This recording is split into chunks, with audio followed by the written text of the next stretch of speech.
Hello, everyone, and welcome back to our third segment of our Advent series hmm that is sponsored by St. Matthias Parish in Crown Point, Indiana. That's right. Again, I am Adam Antone, and this is, Father Jacob. and we are so excited to be with you yet again for this second Sunday of Advent. So, similar to our previous episode with the first Sunday of Advent, we are going to be taking a look at the Gospel hmm and breaking it open and chewing on it for a little bit. So, Yeah, Father, would you want to read that Gospel passage for us? I can.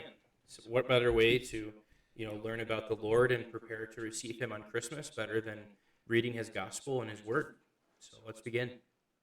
The beginning of the Gospel of Jesus Christ, the Son of God. As it is written in Isaiah the prophet, "Behold, I am sending my messenger ahead of you. He will prepare your way, a voice of one crying out in the desert.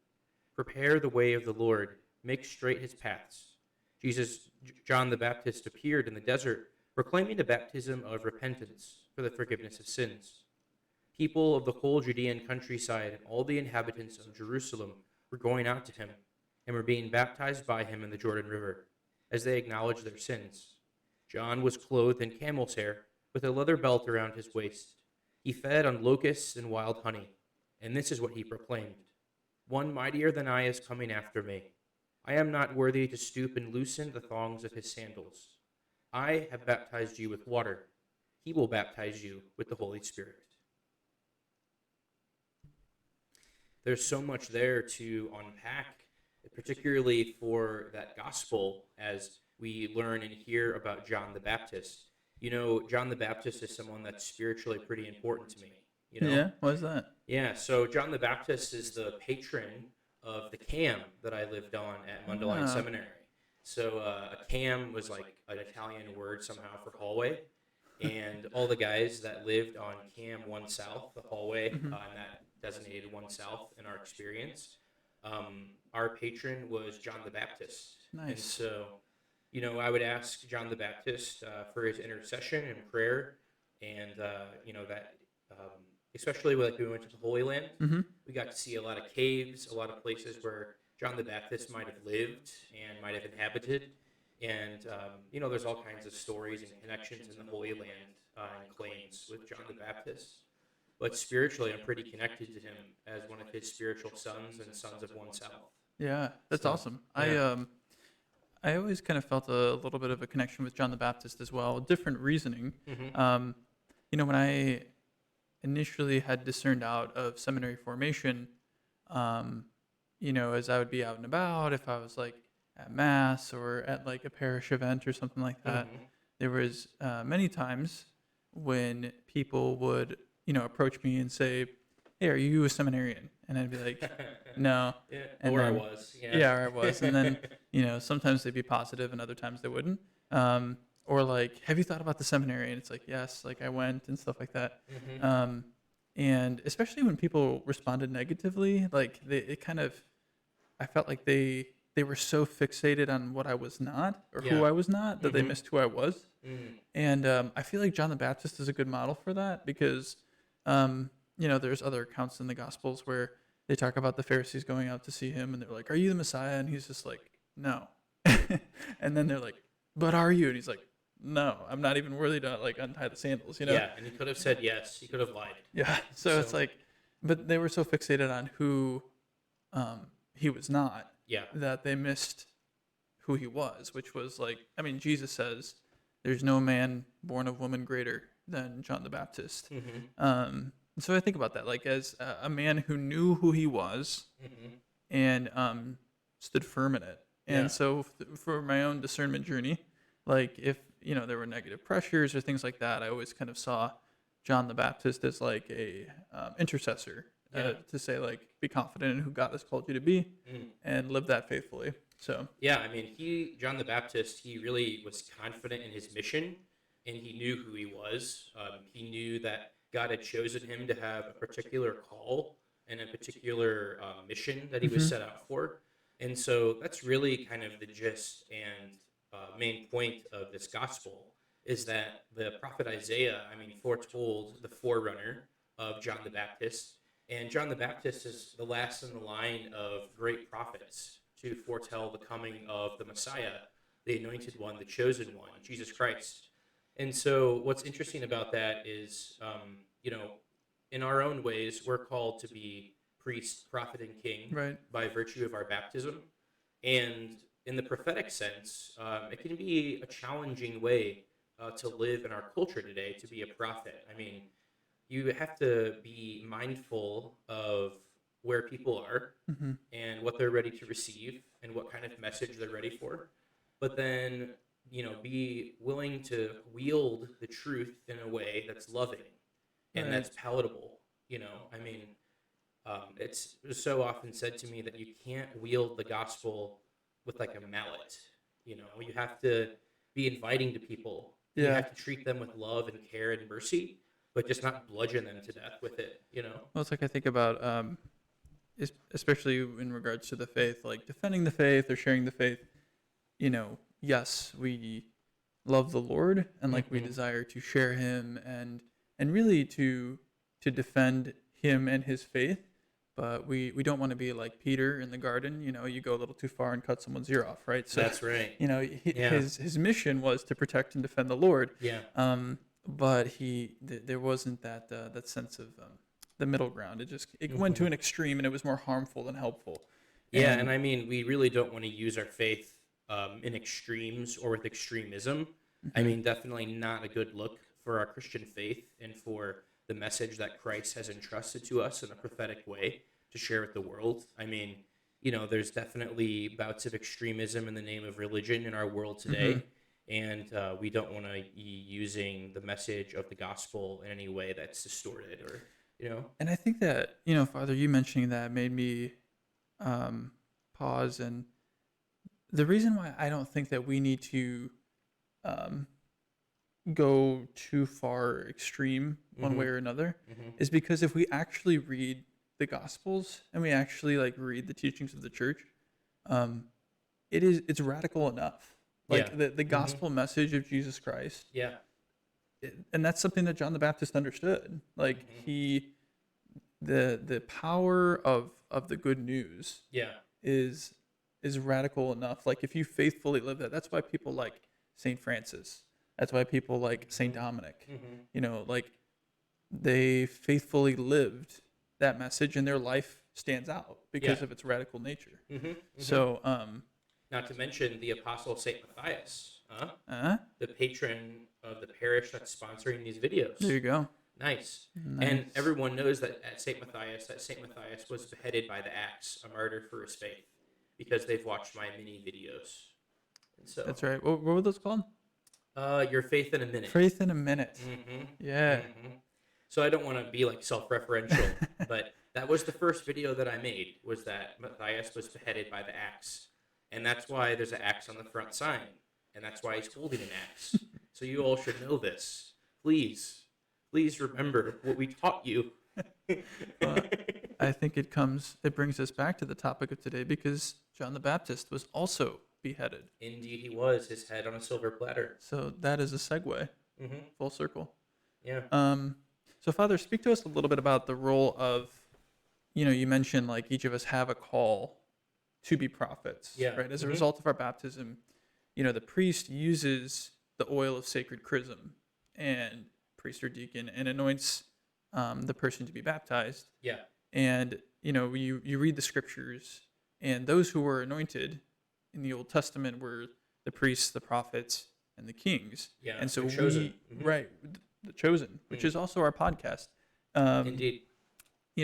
And so as a result of our baptism, we are anointed and as priest, prophet, and king. Obviously, that's lived differently by each individual. Yeah. But what is the role of prophecy today? Like, what Yeah. can that look like in day-to-day life?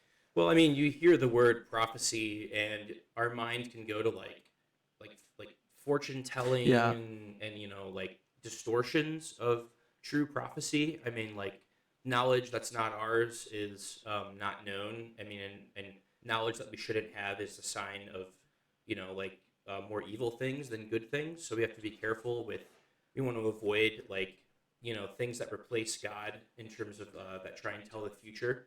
So like anything that can replace him in that reality. But I mean, I think we're all called to have a prophetic voice in how we call upon our loved ones, especially I think what's most relatable to many of us is our loved ones that have fallen away from the church. Yeah. And so we're called to have a prophetic voice of warning, of love, of mercy, of truth in a way that will summon them back to the church and in a way that will show them that they're loved and cared for and that they always have a home in the church. I think that's the most basic of prophetic voices that anyone can have and anyone's called to carry in this world today. Yeah, I think there's a even driving here today. There was I came on Route 30, and there's like a little building on the side of Route 30 that's like psychic, fortune telling, or something like Mm-hmm, that. mm-hmm. It never has any cars in the parking lot, but which I think that's a good thing. But Yeah. I think that in the gospel passage that you read, John the Baptist teaches us that authentic prophecy is never about ourselves. Mm. And I think a lot of what you were talking about today is very much like, well, what's in my future? Like, I want to know, I want to control. Mm-hmm. But the authentic prophet isn't worried about himself. He's worried about God, and he or she is cognizant of their their service to God. And that's why, John the Baptist says, like, there's one coming after me. And Yeah. that's like what's Mm-hmm. most important. Um, which I think is what you were talking about in terms of connecting with family and being that voice of truth, and but also mercy and being that presence of Christ. There can be a sense of like, well, I don't know if I could be a prophet because what if I don't know enough? Mm-hmm. What Mm-hmm. if I can't say it well enough? Yeah. When we get into that mindset, we're falling into the trap of not remembering who's coming after us to really do the work. Like, Right. we're just the Mm-hmm. forerunners, like John the Baptist. Yeah.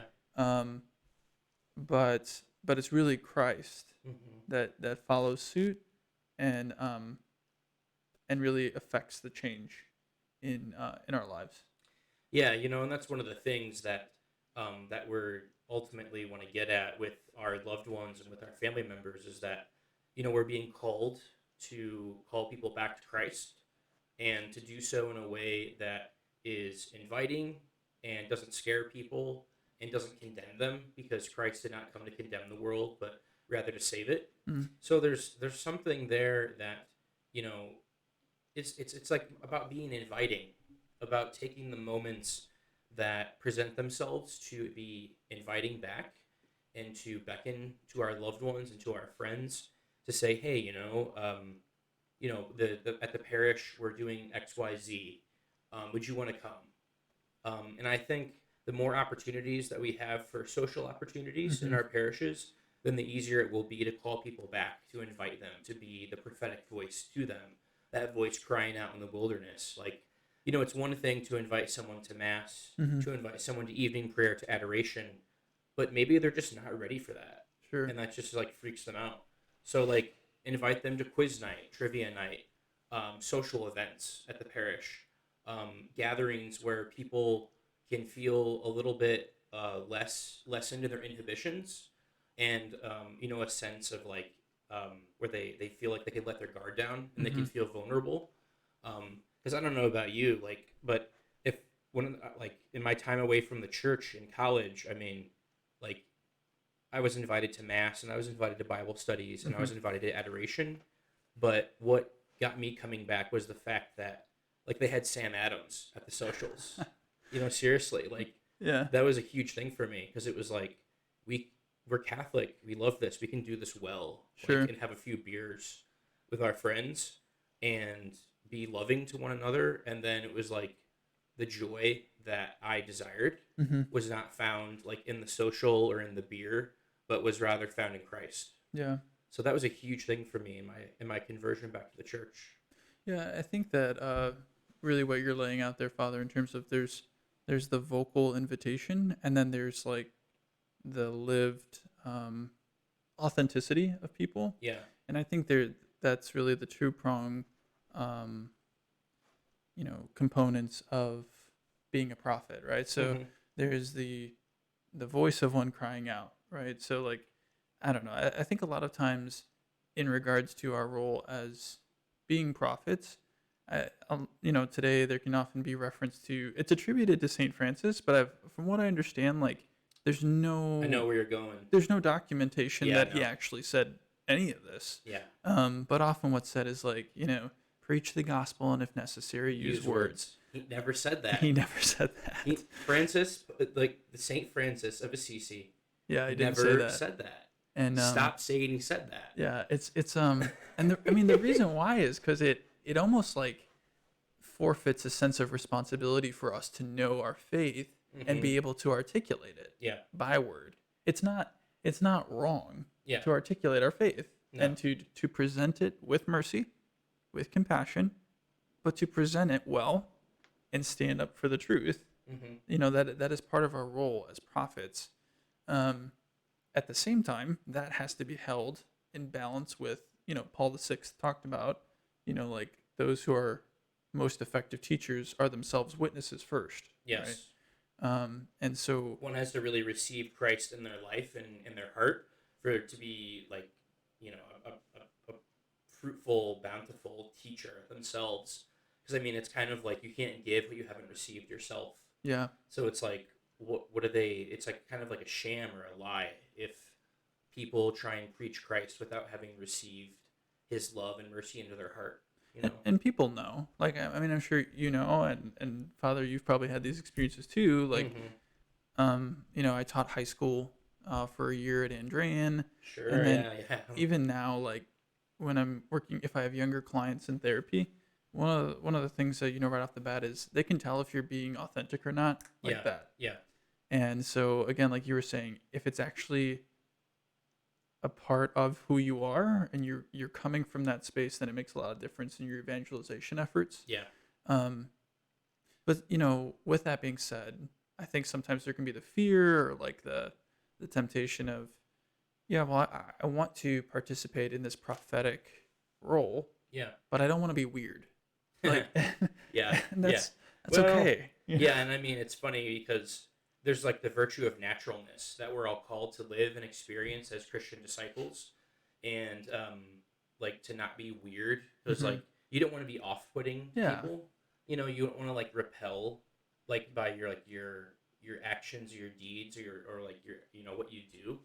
Like you want to like be, I don't know, like marketable, in some way. Like you're going to want to take care of yourself. You're going to make sure like you brush your teeth. There's all these things of like ministerial life that you have to consider when you're being a prophetic preacher, And I think there's a really, really important distinction that might seem very fine, but I think it's important. There's a difference between, being weird, which, like we said, that's not what Not our goal is. optimal. Yeah. But that doesn't mean that as prophets we won't be noticed. Yeah. And I think we need to be aware of that. So in the gospel that you read, Father, it talks about John the Baptist. He wore camel hair. Yeah. He Weird. ate bugs. Weird. And so there's an element to that where you might read it and be like, well, he was weird. Like, what do you mean? But if you notice, at the end of the gospel passage, it talks about people were coming out in droves to see him. Yeah. And so, obviously for them, it was different, but it wasn't like off-putting, Yeah. and they Well, were, and like those symbols were foretold by the prophet Isaiah as well. Like he's like this apocalyptic Yeah. figure in terms of like the coming of the Son of Man and the coming of the end of the age. That he's preaching this message of the Messiah, and that's kind of what he was drawing on to do that. But the thing is like, in our own lives, in our own prophetic ways, we're going to be called to stand out of the crowd, like be countercultural. And it's funny because like the message that we have and carry is like weird enough. You know what I mean? yeah, If you think about like the truth of the gospel as it's presented, it's crazy what it claims, and the power of that's the power of the gospel. Speaking of like presenting the power of the gospel, like the 4 parts of the gospel when you present them to people, like that I learned through the Fellowship of Catholic University students. the 4 parts of the gospel. Yeah, like there's like 4 main points when you present the gospel to someone. Is that like with the like creation, fall, um, like redemption? Yeah, Yeah, and then what's making the Lord the center of your life. yeah. Yeah, so like when you present the gospel to someone, when you preach to them like the charisma of Mm-hmm. like the reality of what the gospel is, like it's one is we're created for a relationship, but then we turned away from that relationship. And two is that God sends out this rescue mission of salvation to find us. That's what we see in the power of Jesus Christ, of this rescue mission to find us in our redemption. And then the third one being that he sacrifices himself for us on the cross, and that he takes away the sins of the world unto himself. And then the fourth part being that, we're called to make Jesus Christ the center of our life. That's like the crux Yeah. of the gospel. Is that the Yeah. name of the Bible study, Crux? Yes, Yes. exactly. Yeah, Yes, yes. yeah. Yeah. So we have similar exposure to, Yeah. focus and stuff like Focus. that. Yeah. Yeah, and I think that living that way, like you were saying, Mhm. is radical. And I'm trying to remember. I think it's a Hebrew word for prophet. Mm. It's like Nabob or Nabib or something. Nahim. Is it Nahim? Nahim, I think. Okay. Yeah. The Hebrew word, what he said. Yeah. Uh, At least Father Schoenstein at Mundelein Seminary taught us some of these words, and I think that's it. okay. But I hope so. I'm right. Anyway, no one knows anyway. It's So. it's the same term that can refer to. It's almost like madman. Yeah, babbling madman. Yeah. Yeah. And so, Yeah. like, because realistically, the prophets, including John the Baptist, like, it would have seemed as though they were madmen, right? Oh, yeah.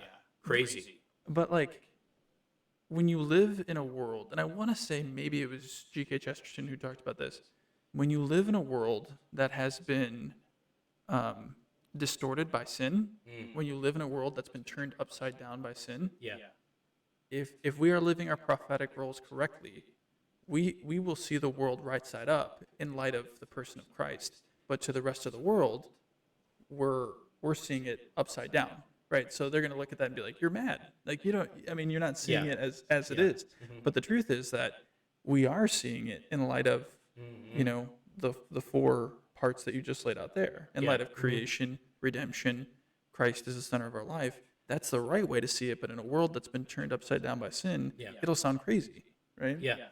And I mean, the reality of those promises, of what is promised to us as disciples, is immense. I mean, like, when you go to a funeral, there's the realization of these promises being lived out and being come to fruition. I mean, we believe that we will rise from the dead because Jesus Christ himself rose from the dead. Right. I mean, we believe that our sins are forgiven because Christ came to forgive sins and entrusts the power through the apostles, through the bishops, through priests to forgive sins. So, I mean, there's all kinds of ramifications of the redemptive power of the gospel that we need to realize and we need to embrace. Yeah. And that's kind of the center of what we're trying to invite people back to. It's not about, like, being afraid or feeling guilt, the old Catholic guilt. Yeah. Yeah. That's not what we're trying to push and sell here, But rather, it's the chance of love and of mercy that is available to every repentant sinner, every lost sheep, every person that is lost. And that's really what we want to invite people back to. Yeah, absolutely. Mhm.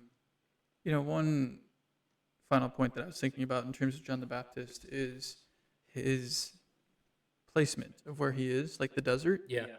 There's obviously a lot of spiritual significance to that, both Old and New Testament. But one thing that I think about is he goes out to the desert. People come out to him in the desert, but it's a place of no distraction, Mm-hmm. right? So it's like, arid, no distraction. And so I think sometimes for us, if we're going to be faithful to our role as prophets, like we need to have a little bit of desert time in our daily life Yeah, to like re-ground us. So to have a space and a place definitely. where we are free from distraction.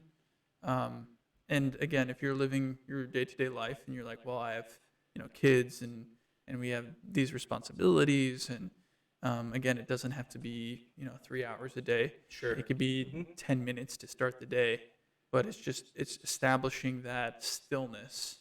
Yeah. I think is really important to give us footing to move forward in our call as being prophets. Yeah. I mean, you have to carve out that time to really enter into conversation and dialogue with God. That's really what authentic prayer is. And every Christian is called to share in the life of prayer. I mean, that's a radical reality. I mean, every single Christian. It's not just for priests. It's not just for religious. Right. It's not just for the holy ones, It's so funny because so many times, like, I think my family, when they joke around with me at like family reunions or at Thanksgiving, they like know that I'm a priest and I'm related to them, and they're like, "So I'm good." They're like, "Man, I'm good," and I'm like, "Yeah, it's funny," and like we joke about it, but there's the reality that they have to embrace their own relationship in life with God too. I'm just picturing you being like, it's not good. Yeah, yeah. No. Like, no, really, like, y'all should prepare and, like, pray and do stuff and, like, practice your faith. But it's just funny because we kind of joke about that and joke around in that. Yeah. And it's important to be able to do that too, right? Like, again, obviously remaining firm in the truth and speaking that into our family's life and people close to us, but also like you were talking about earlier with the Sam Adams example, it's like, our role as being prophets, it doesn't include us not being human. Like part of part of our role as prophets is the fact that we are human, that we have fallen, and that we've experienced the redemption of Jesus Christ, and like our life, including our shortcomings and his picking us up from them, is part of the prophetic witness, just from our own life experiences. Yeah, like G.K. Chesterton himself said, like, Catholicism, it was, what was it, a good steak and good wine? Yeah, wherever. Man, I can't remember exactly what he said. Wherever the Catholic sun doth shine, there's always good, like steak and red wine or something like that. Yeah. It was, and that was Chesterton or Hilar Balak. I can't remember which one. Okay, gotcha. Yeah, but I mean, the point being, like, our Catholic faith. I mean, like, we have bingo at our events. Like, we have good wine, we have good beer, good cigars. And I mean, like, of course, everything comes with moderation, and some of us are better at living in moderation than others, right? Obviously, but there's just something to drink deeply of our Catholic faith that, like, you don't have to be afraid of. Jesus himself was accused with being with sinners and was accused with relating with the wrong people. And so we have to be prudent and not cause scandal, but at the same time, like, we can really embrace the world and, do so with truth and love and the gospel. And so that's, how better of a way can you make straight for the way of the Lord and prepare for his paths? Yeah. So I think that's really a big core message from the video is asking ourselves the question in prayer, this coming week, what are the ways that I am making straight the way of the Lord, by the way that I live and act in my family responsibilities, from the way that I live and carry myself in my workplace, after people encounter me, is there an open path for the Lord to enter their heart? Yeah. Or do I put up a roadblock? Like in your weirdness or the way that you might distort the gospel, or like, you just got to be mindful of all these things. Yeah, or just not being, as charitable or as patient or things like that. And again, we're all going to fall short, right? Yeah. But just trying to be as cognizant of that as we can. Definitely.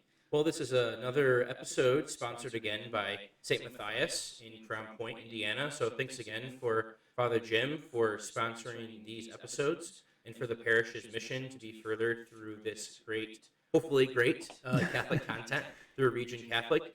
And again, we have our chosen podcast. If you want to check it out on any podcasting platform, you can also go to regioncatholic.com and you get linked to our YouTube channel and all those different things that are on the website for you to access as well. So Yeah, we also have Instagram.